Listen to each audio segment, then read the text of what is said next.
If someone had told me I'd end up in a fake marriage with Korea's most worshipped idol, I'd have laughed, choked on my cheap instant coffee, and told them to go soak their head in cold kimchi soup. But life has a very dark sense of humor. At 22, my biggest dream wasn't love, fame, or fairy tale romance. It was to pay rent on time. I'm Yu Murray, college senior, part-time cashier, full-time realist. The truth? I wasn't the type of girl people noticed. Not in class, not in life. I wasn't the top student or the prettiest. I didn't own trendy clothes or the latest phone. My bag was an off-brand knockoff I'd patched with duct tape, and I rotated between two pairs of jeans until the seams begged for retirement. My day usually looked like this. Wake up in a freezing apartment because heating is a luxury. Run to class on 2 hours of sleep because I'd worked the late shift. Try not to fall asleep in lectures I could barely afford to attend. Pretend I wasn't jealous when my classmates complained about their imported coffee being too bitter. I lived on convenience store meals, wore thrifted sweaters, and my idea of a spa day was buying a face mask from the 1001 bin. The only idol in my life was the cartoon fox on my instant noodle packets. So yeah, me, meeting a celebrity? Never going to happen. I didn't even have the time to daydream about it. It was a Tuesday night in February, bitterly cold, the kind of cold that made you want to curl into yourself like a human dumpling. I just finished a 6-hour shift at the convenience store near campus. My back ached, my hands smelled faintly of fish cakes, and I was so hungry I could probably eat my own GPA. My wallet held exactly 4,701, enough for a packet of spicy cheese ramyeon and one boiled egg. Dinner of champions. The 24-hour mart near my apartment was nearly empty, except for one guy. He was standing in front of the noodle section, hoodie up, cap pulled low, black mask covering half his face. I reached for the last packet of spicy cheese ramyeon. So did he. Our hands touched. He didn't say, "Oh, sorry," like a normal person. Didn't even glance at me. Just took the packet and turned away like he'd claimed divine ownership over it. "Excuse me," I said, tapping his shoulder. I think I grabbed that first. He finally turned, and for a second I couldn't read him. His eyes were sharp, but tired. Really tired. "I need it more," he said flatly. "What? Can we not do this tonight?" His voice was low and scratchy, like someone who'd been talking or singing for hours. The nerve. My stomach was empty, my patience was running on fumes, and here was Hoodie Guy trying to steal my dinner like he was the star of the universe. "I'm sorry," I said with a tight smile. "Did you just main character me out of my own noodles?" He blinked. "Main what?" "You know what? Keep it. I hope it fixes whatever personality problem you've got." His mouth twitched like he was fighting back a laugh, but he turned away. I grabbed the plain kimchi flavor, paid, and left.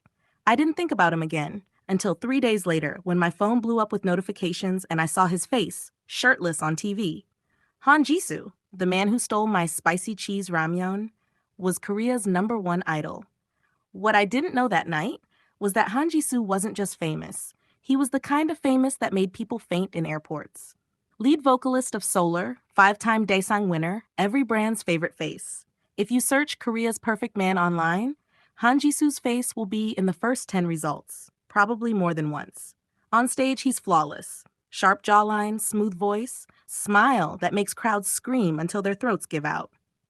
He's the lead vocalist of Solar, Korea's biggest boy group, with 5 world tours, countless awards, and a fan base so loyal they practically have a religion dedicated to him. Cameras love him. Brands love him. Even people who claim to not care about idols have his pictures saved in their phones. To the public, his life looks perfect. Reality is a different story. Han Jisoo's mornings don't start with peaceful breakfasts. They start with a knock on his door from his manager at 5:30 a.m., telling him they're already late. He eats while moving, protein shakes in the car, rice balls on the way to the studio.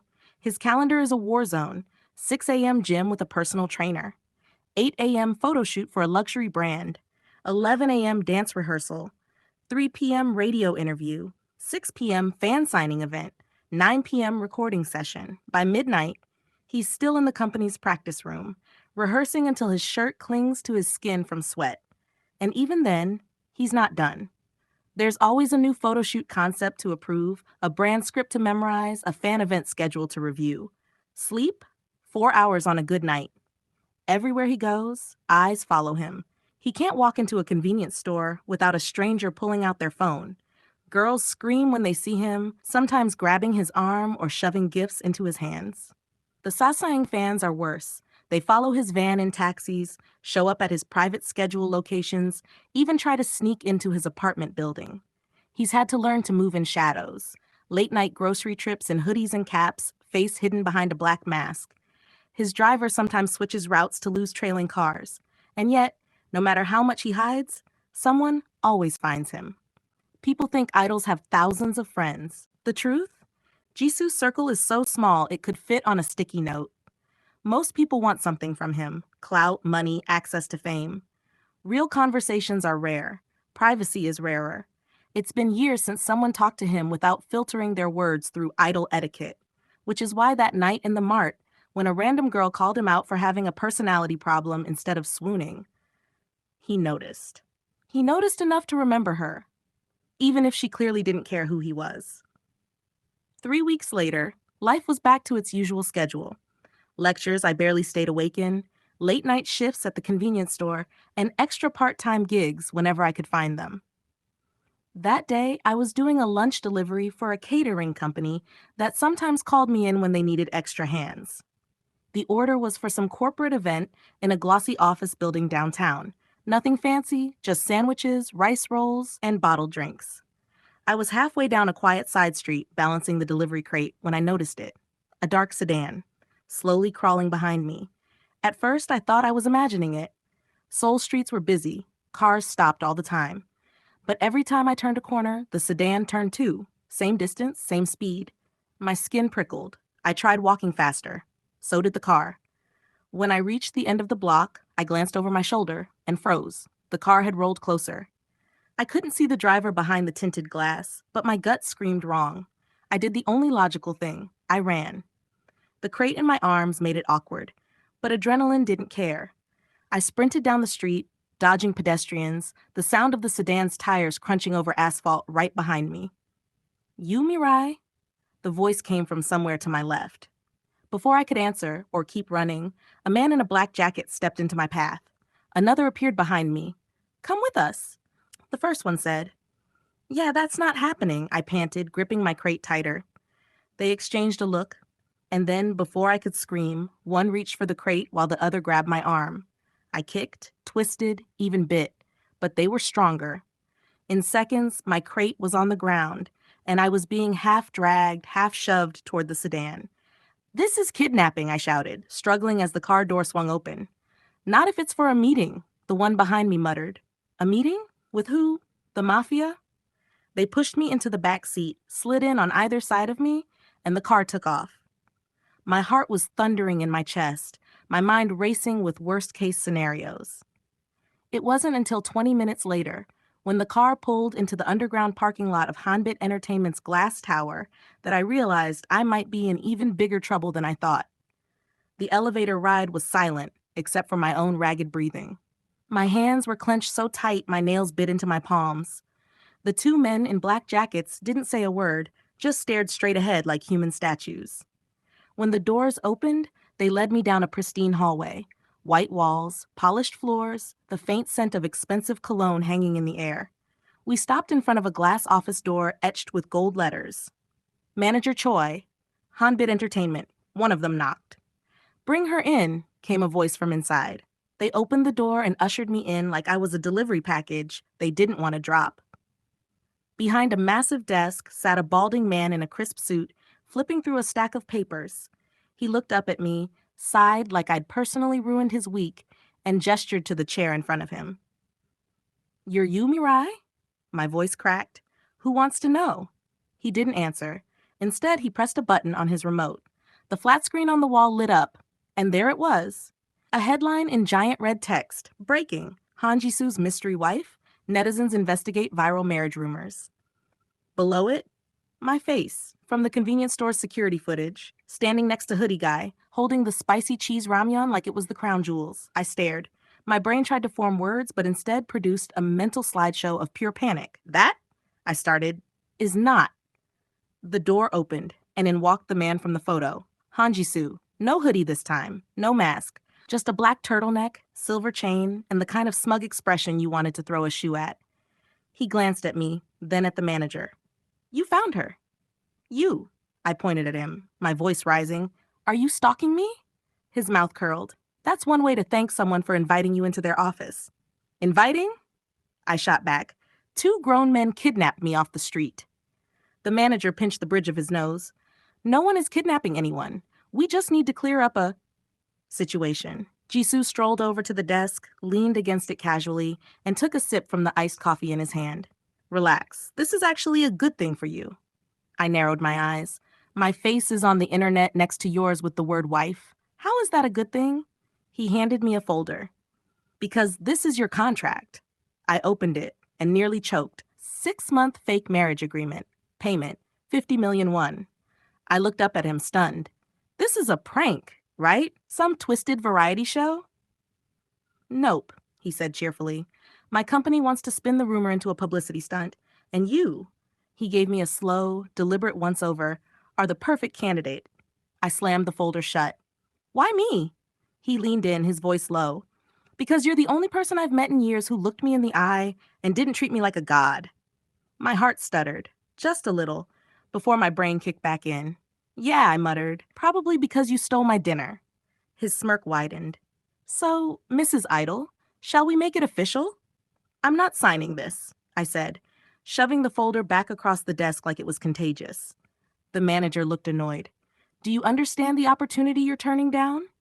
Yes, and I'm saying no. Han Jisoo tilted his head at me, eyes gleaming like he could already read my next move. Why? Scared you'll fall in love with me? I snorted so hard I almost pulled a muscle. I'd rather fall into a manhole. He smirked. Romantic. The thing is, I meant what I said. At least at first. Because fake marriage or not, the idea of tying myself to a celebrity's life, even temporarily, sounded like a nightmare. Flashing cameras, fangirl death stares, my face plastered across the internet. No thank you. But then, I walked home that night, back to my shoebox apartment where the paint peeled off the walls and the heater wheezed like it had asthma. Back to my tiny fridge with nothing but 3 eggs, half a bottle of soy sauce, and a jar of pickled radish. Back to my desk covered in overdue utility bills and tuition payment reminders I'd been pretending didn't exist. I sat on my bed, my mattress on the floor because a bed frame was too expensive, and stared at the one bill in bold red print. Final notice, tuition balance due, 430,001. If I didn't pay, I'd lose my last semester. Years of studying, working part-time jobs, surviving on instant noodles, it would all go down the drain. The next day, my phone buzzed. Unknown number. You, Mireille, the voice said smoothly. This is Manager Choi. I trust you've thought about our proposal? I looked at my bills, my fridge, my future slowly circling the drain. How much again? I asked, my voice barely above a whisper. 50 million won. Half now, half at the end of the contract. That was more money than I'd ever seen in my life. More money than my entire college debt combined. I chewed my lip. And all I have to do is pretend to be his wife? For 6 months? Yes, attend events, act affectionate in public. We'll provide everything you need. Housing, clothes, transportation. Housing. I glanced at my cracked ceiling and the suspicious water stain shaped like a demon. That night, I met them at Hanbit Entertainment again. The folder was on the desk, the pen ready. Han Jisoo was leaning against the wall this time, scrolling through his phone like none of this mattered. I sat down, opened the folder, and stared at the contract. This is insane. Yep, he said without looking up.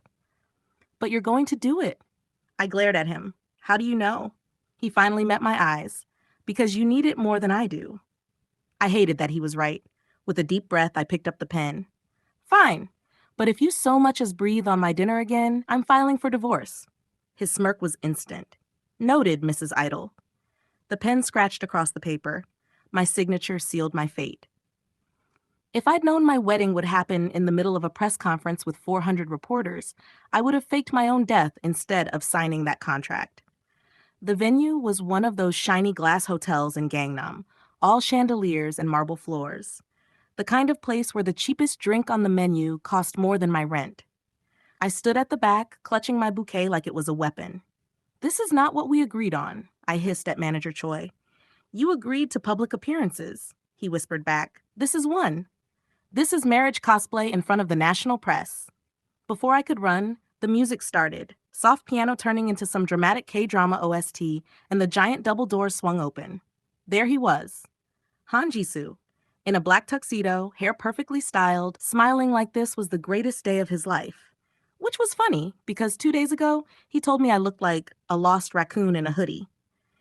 And just my luck, the cameras caught my exact moment of realization. I froze. Walk, Manager Choi muttered, giving me a not-so-gentle push forward. We met halfway down the aisle. He held out his hand, and I reluctantly placed mine in his. You look nice, he whispered. Die, I whispered back. We reached the stage, where some poor MC was pretending this was the most romantic love story of the century. Now, the MC announced, let's see the couple's first kiss as husband and wife. My brain short-circuited. What? Before I could protest, Han Jisoo leaned in. Cameras flashed. Reporters leaned forward. My life flashed before my eyes. Then, he kissed me on the forehead. The crowd exploded. Why was forehead kissing somehow worse? As if that wasn't bad enough, during the Q&A session, a reporter asked, So, Mrs. Han, what's your husband's favorite food? I blinked. Rice? Han Jisoo smirked. Actually, it's your homemade kimchi ramyun. She makes it every morning for me. Best wife in Korea, isn't she? The crowd awed. He was lying, obviously. I hadn't even cooked for him once. And then, to make it worse, he pulled out a Polaroid photo where I looked like a homeless gremlin holding ramyeon and proudly held it up like it was our wedding portrait. By the time the conference ended, I was trending on Twitter as Ramen Bride. If I had to describe Han Jisoo's penthouse in one word, it would be illegal. Illegal for a single human being to live in a place this beautiful, this massive, and this unnecessarily shiny. The elevator opened directly into his living room. No hallway, no front door. Just bam. Instant architectural heartbreak. A crystal chandelier sparkled above my head. A waterfall wall trickled in the corner. The floor was heated marble. Heated. My tiny Gashuan room had exactly one luxury item, a microwave with a broken door latch. And then there were the windows. They weren't windows. They were walls of glass overlooking the entire Seoul skyline. I just stood there, frozen, clutching my one suitcase like an orphan in a Dickens novel. Stop gawking, Han Jisoo said, tossing his jacket on the sofa. You'll drool on the floor. I'm not gawking, I said, still gawking. I'm making an observational study of how the other half lives. A housekeeper appeared out of nowhere, bowing politely. Welcome, madam. Would you like to be shown to your dressing room? My head whipped around. My, what? Han Jisoo smirked. Oh, right. Didn't you know? There's a walk-in dressing room next to the master bedroom. It's yours. I followed the housekeeper into a closet the size of my entire apartment building's third floor. Every wall was lined with designer clothes, shoes, and bags, none of which were mine. What am I supposed to do with this? I asked. Wear them, Jisoo said casually, leaning in the doorway. The public thinks you're my wife. You can't keep dressing like that. I looked down at my hoodie and sneakers. What's wrong with this? It says, I give up. Just when I thought I could hide in my new room, Jisoo called out, We're having dinner with the staff. Like, all of them? All of them, he said, clearly enjoying my panic. The dining room was a long, polished table that could seat 20 people. Chefs, housekeepers, his personal trainer, his driver, they were all there. And every single one of them looked at me like the woman who somehow trapped Han Jisoo into marriage. Halfway through the meal, Jisoo set down his glass. Everyone, I just want to say, my wife is the best cook in the world. The staff murmured approvingly. I choked on my water. Excuse me? She'll be cooking breakfast for all of you tomorrow, he continued smoothly. The staff cheered. I whispered furiously, I don't even know how to poach an egg. He smiled. Guess you'll learn. The next morning, I woke up at 5:45 a.m. because the penthouse was too quiet. No neighbor yelling, no pipes rattling, no mysterious cat fights outside my window. Instead, there was just silence. The kind that makes you feel like your life is about to go very, very wrong. And then I remembered, breakfast for the entire staff. I dragged myself into the massive stainless steel kitchen and just stared. There were at least 12 ovens, 7 stovetops, and a fridge big enough to hide 3 bodies in. The staff started arriving one by one, politely greeting me like they weren't about to witness my public execution. Jisoo walked in last, perfectly styled even at 6 a.m., and leaned against the counter like a smug cooking show judge. "So, chef," he said, "what's on the menu?" I forced a smile. "Toast." His brows lifted. "Toast for 20 people?" "Yes, gourmet toast." It went downhill faster than I could say burnt. The first batch of scrambled eggs came out gray. The second batch of pancakes glued themselves to the pan. At one point, the blender lid flew off and sprayed strawberry smoothie across the marble wall. I heard muffled laughter from the staff. And then, oh no, Jisoo rolled up his sleeves. "I'll help," he said, taking over my cutting board like he was Gordon Ramsay's cooler, more expensive cousin. He cracked eggs with one hand, flipped pancakes in the air, even diced onions without crying. I stood there, holding a burnt piece of toast, feeling like an unpaid intern in my own fake marriage. When the food was finally served, the staff applauded him. And then, because apparently he lives to make me suffer, Jisoo turned to everyone and said, "Next time, she'll make it all by herself." The staff nodded in approval. I glared at him. He smirked at me. And for a split second, just one, I noticed how annoyingly good he looked with his hair messy and sleeves rolled up.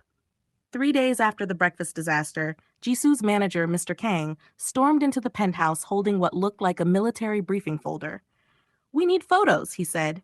"Couple photos, PDA, hand-holding, coffee dates, the works." I laughed nervously. "Oh, you're serious." "Yes," he said, pushing a folder toward me. Inside were locations where paparazzi would accidentally catch us looking madly in love. "Or we could just not," I suggested. Jisoo smirked. "You're my wife now. You can't hide." The first stop was a cozy cafe in Gangnam. Sounds romantic, right? Except there were at least 6 cameras pretending to be customers, and Mr. Kang kept signaling from outside like we were in a spy movie. Jisoo leaned close and whispered, "Hold my hand." I whispered back, "What if I don't?"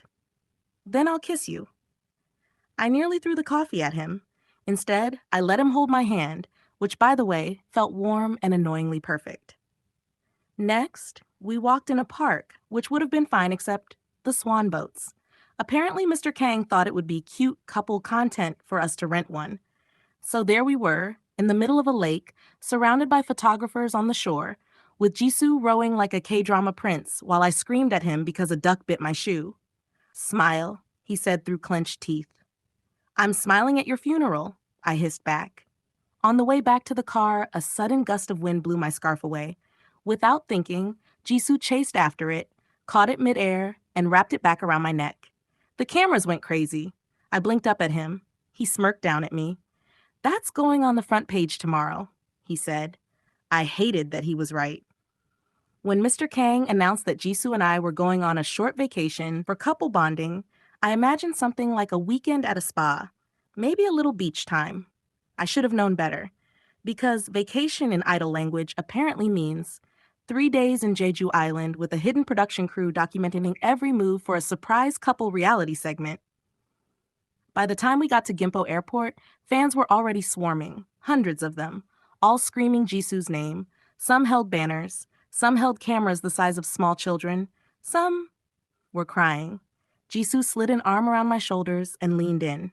"Smile," he murmured. "What if I run away?" I whispered. "They'll run faster," he said, still smiling for the cameras. And here's the thing. His hand was warm, but it was shaking. Just slightly. That's when it hit me. He was smiling for them, even though I could see the exhaustion in his eyes. Jeju was stunning. Blue skies, soft beaches, fresh seafood. But the moment we arrived at the hotel, there were lights, microphones, and a camera crew waiting.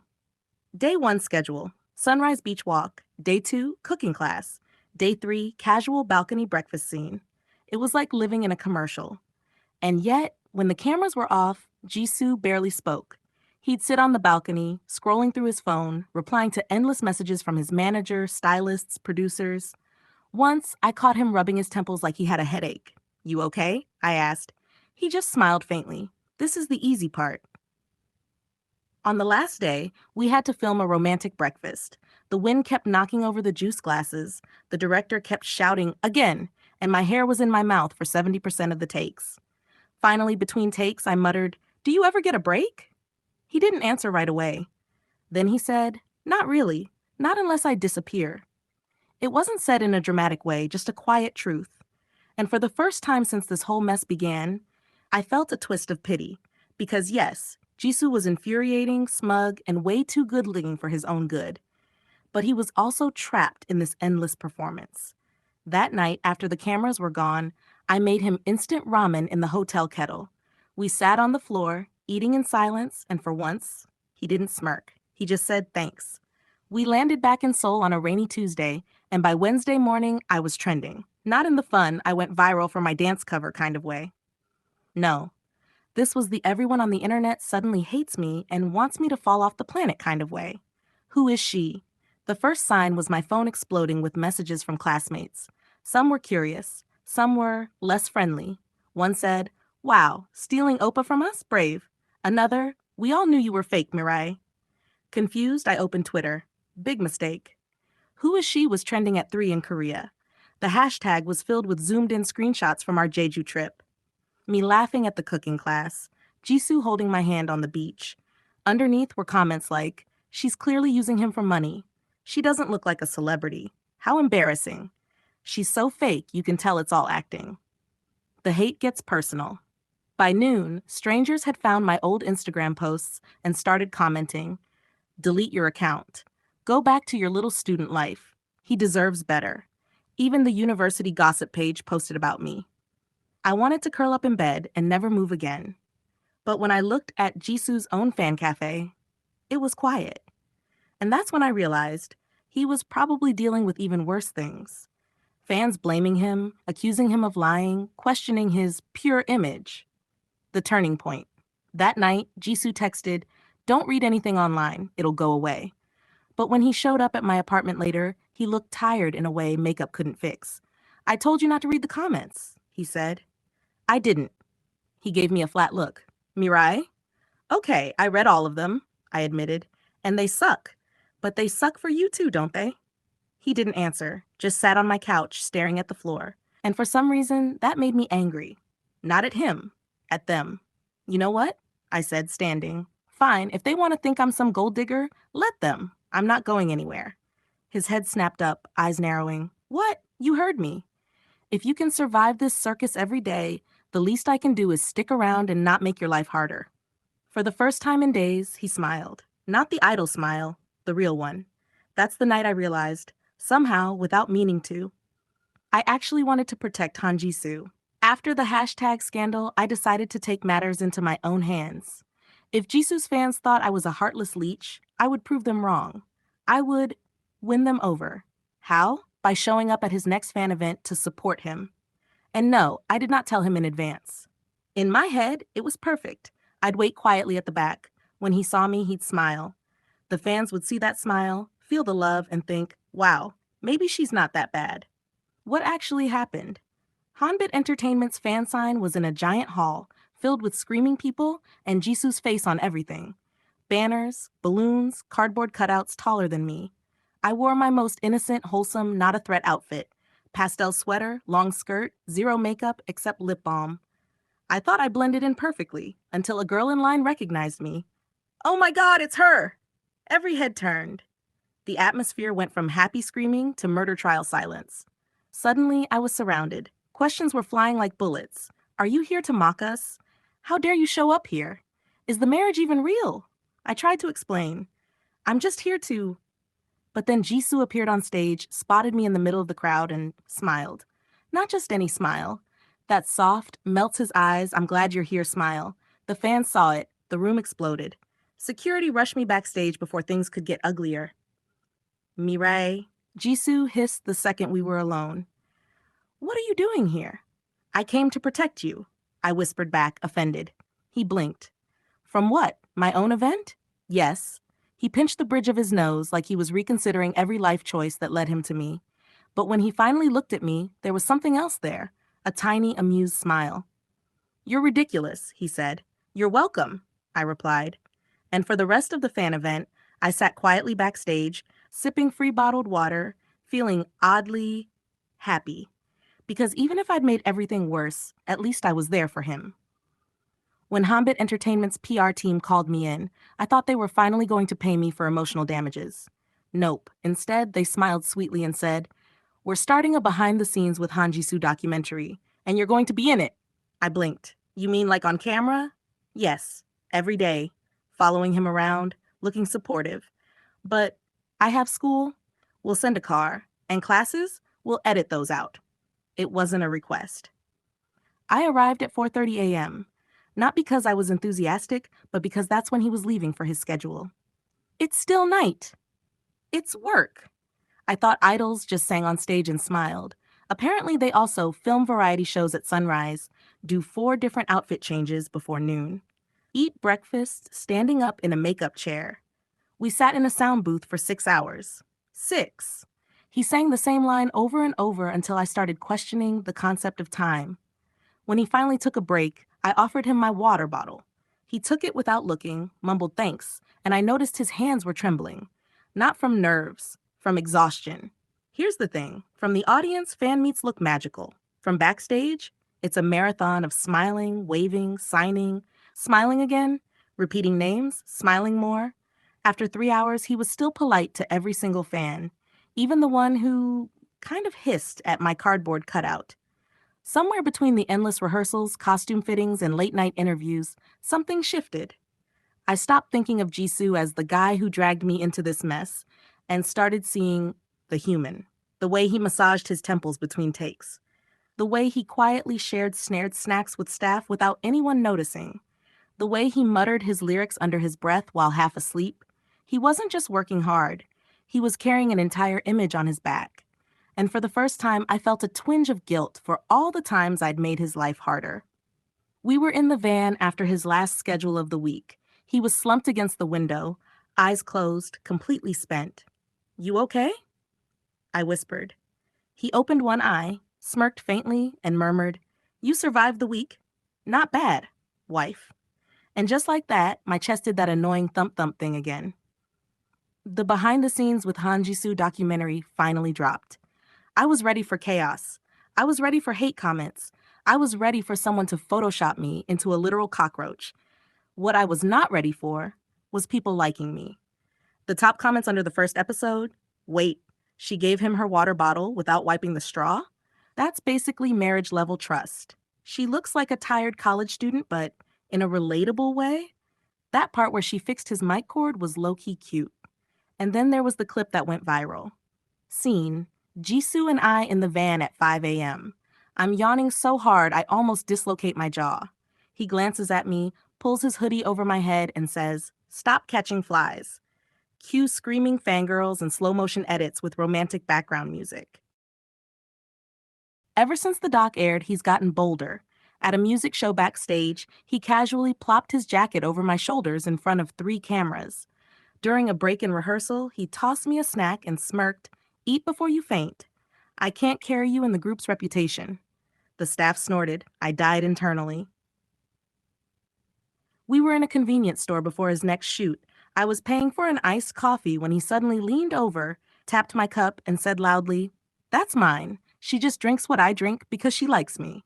Half the store froze. The cashier blinked. I stared at him like, Are you trying to get me killed? Later, I saw a fan cam of it trending on Twitter with the caption, Jisoo's wife energy. I should hate this attention. I should hate him for making my life a circus. But every time he grins at me like we're in on some private joke, it's getting harder to remember why I wanted to stay out of his world. Schedules were brutal that week. Music show in the morning, fan signing in the afternoon, late-night variety filming, and a 6 a.m. flight the next day. I wasn't even the idol, and I felt like collapsing just watching his schedule board. It was almost midnight when the manager dropped him off at the penthouse. I was curled on the couch, half asleep with my phone in my hand, when I heard the door. Normally, Jisoo would toss a cocky comment or fake yawn to show he wasn't tired. Tonight, he walked in like his bones were heavier than his body. Hoodie half-zipped, hair a mess, eyes dull. You're home late, I said. No smile, no teasing. He just collapsed onto the couch beside me and let his head fall back. The first sign something was wrong. He didn't bother taking off his mic pack. I reached over, unclipped it, and set it on the table. Did you eat? Silence. Jisoo? His eyes were closed, breathing slow. Not sleeping, just drained. The part that hit me, I'd always seen him as untouchable, flawless skin, flawless voice, flawless everything. But under the stage lights and fan edits, there was this. A 26-year-old guy with dark circles and trembling hands because he'd only had 2 coffees and a granola bar all day. I went to the kitchen, heated some leftover ramyun, and brought it back. Eat. He blinked at me like he couldn't believe someone was feeding him. Then, and this was almost worse than the press conference sabotage, he smiled. Not the fan service smile. A real one. Small, tired, grateful. "You're nice," he mumbled, taking the bowl. "Don't tell anyone," I said. "It'll ruin my reputation." What I didn't expect, after he ate, he slumped sideways and somehow his head ended up on my lap. "Just for a minute," he murmured. "Then I'll get up." He didn't, and I didn't push him away. The next morning, I woke up to something warm. Not the blanket, not the morning sun, something alive. I opened my eyes and almost fell off the couch. Hanjisu, Korea's most desired man. Right there, face inches from mine, breathing slow, one arm slung lazily over my waist like we were together. Immediate panic, I froze, staring at the hoodie fabric under my chin, at his ridiculously long lashes. Oh no, oh no, no, no, no. This was how dating rumors started. And murders, if his fans found out. I tried to gently shift out from under his arm. Bad move. The moment I touched him, his forehead brushed my hand. Hot. Not cute guy you like, hot. Fever hot. I frowned and pressed my palm to his skin. Yep, burning up. His eyes cracked open, glassy and tired. "Mirai," his voice was rough, barely above a whisper. "Idiot, you're sick." Maybe. "You definitely are. Get up, bed. Now." "No, what do you mean no? Just stay like this, for a bit." He wasn't teasing. His voice was low, honest, almost pleading. His arm tightened just slightly around my waist. I should have pushed him away. I should have stood up, reminded him this was fake, reminded myself this was fake. Instead, I sighed and stayed still. He closed his eyes again, and for the first time since this ridiculous marriage started, there was no performance, no bickering, no cameras, just us. I could feel his heartbeat against my side, slow, steady, and for some dangerous, inconvenient reason, I didn't want to move. By noon, I had officially decided Hanjisu was the worst patient in the world. Eat. I shoved a spoonful of steaming porridge toward his face. He sat on the couch under a blanket, hair messy, hoodie loose, looking like the world's most tragic puppy. Except, he kept turning his head away. "I don't want it." "You literally asked me to stay so you could rest. Now rest and eat. It's bland. It's porridge, not bubble tea." He gave me a look. That famous look, the one fans screenshotted and made wallpapers out of. Unfortunately, in person it was just annoying. "I have a photo shoot tomorrow, can't look bloated." I stared at him. "You're running a fever. You won't look bloated. You'll look dead." Dramatic. Not as dramatic as your "poor me, I can't eat" act. Eventually, I threatened to call his manager, and he finally leaned forward, letting me feed him. "You're bossy," he muttered between bites, "and you're a giant man, baby." After he'd eaten, he slumped against the couch arm, eyelids heavy. I reached for my phone, thinking I could finally escape to my room, but then he mumbled, barely audible, "You didn't have to take care of me, but thanks." It wasn't the idol voice. It wasn't the fake husband voice. It was just Jisoo, and that stupid, dangerous warmth from this morning came creeping back. I told myself it was pity, that I was just a decent human being. But then I adjusted his blanket so it covered his shoulders and let my hand linger for just a second longer than necessary. That was the exact moment I realized this was no longer just a contract marriage. Han Jisoo's manager showed up the next morning, took one look at him, and declared, "You're useless in this state. 1 week off, no schedules, no interviews, no photo shoots." I thought Jisoo would protest. He's the type who'd drag himself to a live stage with pneumonia just to avoid disappointing fans, but instead, he sank into the couch like a man who'd been waiting for that sentence all his life. "Finally, I can rest," he said, glaring at me like it was my fault he was sick in the first place. I made him soup. He complained it was too salty. I made him tea. He said it was too hot. By the end of the day, I told him, "If you die, it's your fault." He grinned, voice raspy. "Then you'd be a widow." Tragic. By the third day, his fever had broken, but boredom had set in. I caught him trying to sneak out to buy fried chicken. "Your immune system is basically a toddler right now," I scolded. "Then be my mom and feed me chicken," he shot back. We were watching a late-night variety show, sitting closer than we needed to. At one point, he started laughing. Really laughing, not the polite variety show kind. Something about the sound made my chest feel weird. I told myself it was nothing. It happened at 2 a.m., the kind of hour where the world feels half asleep and half magic. The hallway was dark except for the soft blue spill of light from the living room, and my footsteps made no sound on the floor. I was heading to my room when I saw him. He was sprawled across the couch like he'd collapsed there after a long day. One knee bent, hoodie slipping off one shoulder, head tilted back in that careless way that made a loose strand of hair fall over his forehead. His breathing was slow, deep, steady, the kind that made you want to match your own to it. I don't know what made me pause. Maybe it was the quiet rise and fall of his chest. Maybe it was the way the television's faint glow softened every edge of him, like the night itself was trying to protect this moment. I told myself I was only being thoughtful when I reached for the blanket on the backrest. But when my fingers brushed the fabric, I realized I was moving slower than necessary, my eyes tracing the curve of his jaw, the faint shadows beneath his lashes. I leaned in and started to cover him, careful not to wake him, and that's when his eyes opened. They were sleepy, unfocused at first, then they found me, and for a heartbeat, neither of us moved. A slow smile curled his lips. "You're always tucking me in?" he murmured, his voice low and rough from sleep. "Are you sure you're not secretly in love with me?" The way he said it, not teasing exactly, but not serious either, made my stomach flip. I rolled my eyes anyway, because that's what you do when your pulse is starting to run wild. "Please, you're not my type." One eyebrow lifted lazily, like he was challenging me without saying a word. Liar. I opened my mouth to protest, but before I could, he shifted.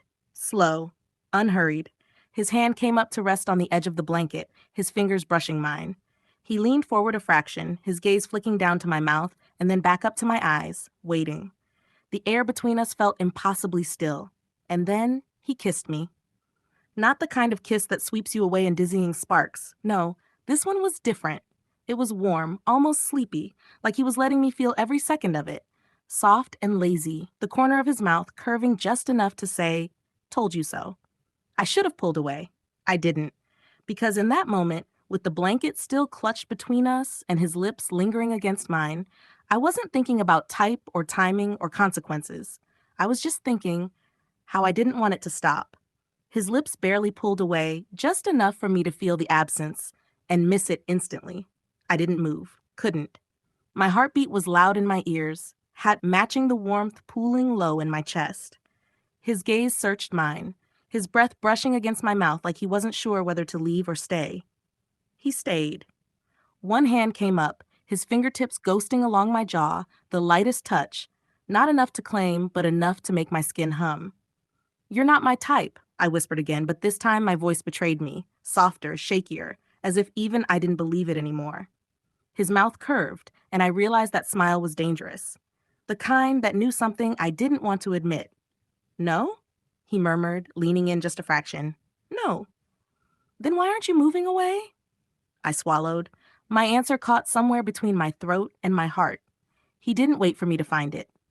He pressed his forehead lightly to mine, his eyes closing as if the moment itself was something fragile that might break if we moved too fast. I could feel the rhythm of his breathing, slow and deliberate, syncing with mine. The blanket had slipped halfway to the floor, but neither of us noticed. My hands, which had started out just holding the fabric, now rested against his chest, feeling the steady thump of his heartbeat under my palm. He exhaled, his voice low enough to make the night lean in to listen. "You make it really hard to sleep, you know." I huffed a quiet laugh, even as my pulse stuttered again. "You're impossible." "Maybe." His thumb brushed along my cheekbone, a feather-like caress that made me lean into it before I realized I was doing it. "But you're still here." And just like that, the space between us disappeared again. The second kiss was different. Less testing, more certain. Still unhurried, still warm, but deeper now, like he decided the first one wasn't enough.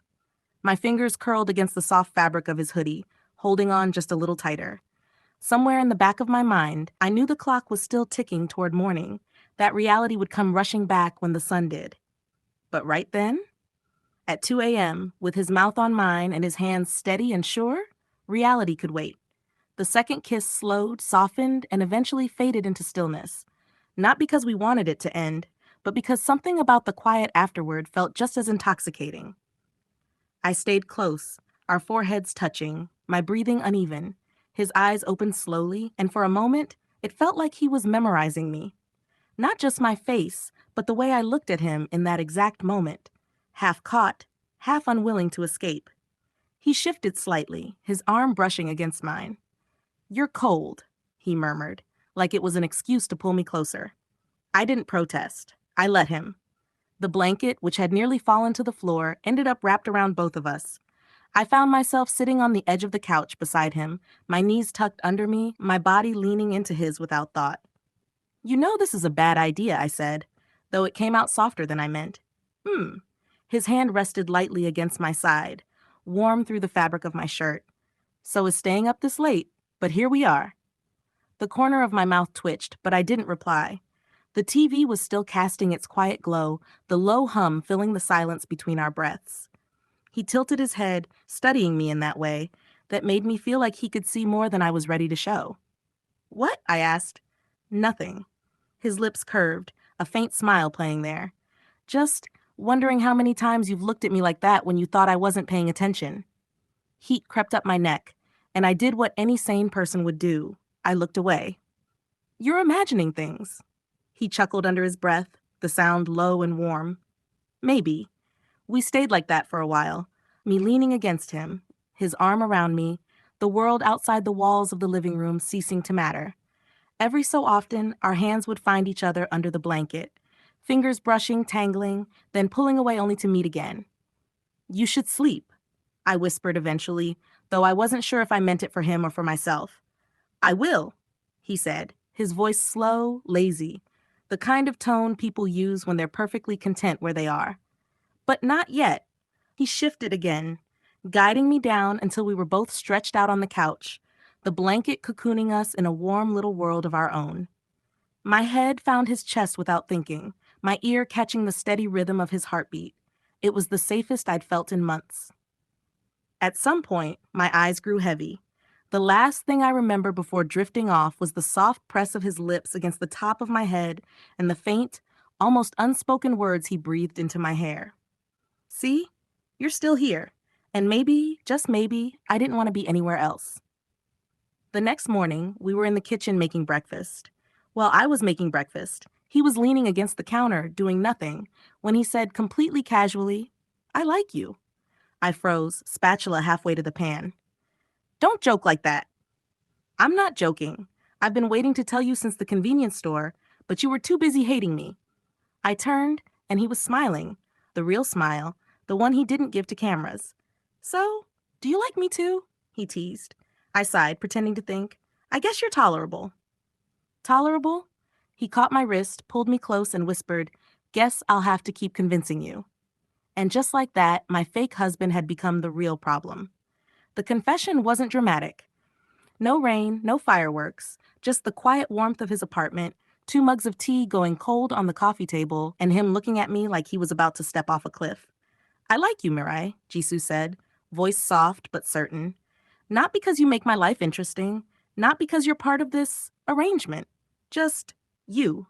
And I'm tired of pretending I don't." My heart skipped, then tripped, then did that weird thing where it feels like you've swallowed a firework. "Well, that's good," I managed, lips twitching, "because I've been liking you too, even though you're kind of a pain." He grinned, slow and smug, the way only Han Ji-soo could. "Mutual pain? I can work with that." With his week off from work, our days slipped into a rhythm that was dangerously couple-like. Mornings meant me burning pancakes while he leaned on the counter, judging my cooking skills like a Michelin critic. Afternoons meant board games, which he always lost because I cheated shamelessly and he let me win anyway. Evenings meant him on the couch with his head in my lap, us scrolling through memes and pretending not to melt when I absent-mindedly played with his hair. "You're going to make me soft," he warned one night. "You? Soft? Please, you were basically a marshmallow the day we met," I shot back. "You mean the day you yelled at me in a convenience store?" Details. By the last day of his break, Jisoo had that mischievous glint in his eyes again. He pulled me in close on the couch, held his phone up, and snapped a photo. My cheek squished against his, both of us laughing mid-banter. "Don't you dare post that," I warned. "Too late," he said, thumbs already flying. A few seconds later, the notification pinged. Some things aren't for the stage. No tags, no explanation, just us. That night, we sat side by side, scrolling through the chaos he'd just unleashed. Half the comments were shocked, half were rooting for us, and a small portion was just zooming in on the background to identify the brand of my hoodie. "You know this is going to change everything," I said. "Good," he replied, leaning over to press a quick, warm kiss to my temple. "Because I don't want to hide anymore." And for the first time since this whole ridiculous fake marriage started, I didn't either.